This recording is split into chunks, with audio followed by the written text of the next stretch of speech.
Adik-adik, Ketua MD Saleh A. Salma. Kapuli-Humi, I am deeply saddened by the passing of Dr. Ricky A. Jaisinghan, Honorable Member of Parliament from Shillong Lok Sabha constituency.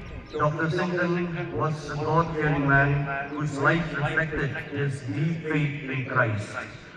Through his words and actions, he inspired many around him to walk the path of righteousness, humility, and service.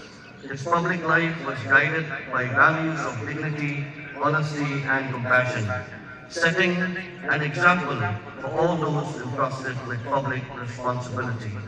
Together, we carry the hopes and aspirations of our people at national level, and his absence will be deeply felt in Parliament and across the state.